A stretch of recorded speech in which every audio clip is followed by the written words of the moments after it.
So the gunman. Behind the pergola, you have Danny Green. Next to the pergola, you have Dave Yaris. On the overpass, Robert Bernard Baker, but he didn't fire. He was present, but didn't fire. But he was up on the overpass. The book depository, 3 shooters at the depository. On the left, you have Lawrence Howard. This man is seen all over the place with Lee Harvey Oswald, who was being impersonated by William Seymour, especially at the book depository. People need to get this out of their heads. It was a CIA deception, and William Seymour was impersonating him there. So if you're going to have an assassination, you're going to funnel assassins into a building. The idea that Oswald was ever there makes no sense whatsoever from the perspective of operational security. They needed him out so they can effectively do the murder. Oswald was never at the book depository. He never worked at the book depository. It was a guy named William Seymour who looked just like Oswald, and he was the one that was working there for, what, a month or so? So these 3 were shooters at the book depository. Right inside. I can tell you the very first shot came from David Ferry from the corner of the picket fence.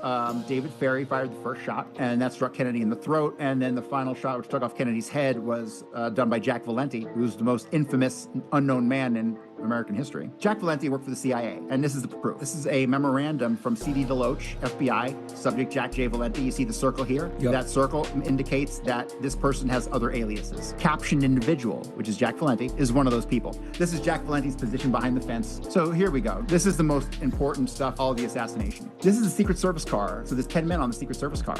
The 2 men who are out of sight are Sam Kinney and Emory Roberts, but there's 10 men on the car. 2 men will exit, Dave Powers and Clint Hill, leaving 8 men on the car. The 10 men come into Dealey Plaza. The 2 men get off. Dave Powers goes and walks off in Dealey Plaza, and Clint Hill gets on the back of the limousine. There's only 8 men on the car, right? We've got these guys, 10 men on the Secret Service car. 2 of them get off, so you should only have 8 men. But now, you're back to having 10 men on the car. They picked up 2 passengers. Kennedy researchers are the dumbest fucking idiots that have ever lived in the history of mankind, and they can't even count to fucking 10. And this is how the assassination went down. There's 10 men on the fucking car. There should only be 8. That's David Morales, the longtime CIA spook who everyone's always connected to the assassination that no one's ever been able to put anywhere. He's on the side of the Secret Service car. The man to his left is Jack Valenti, the shooter on the grass. So yeah, that's how the assassination went down, ladies and gentlemen.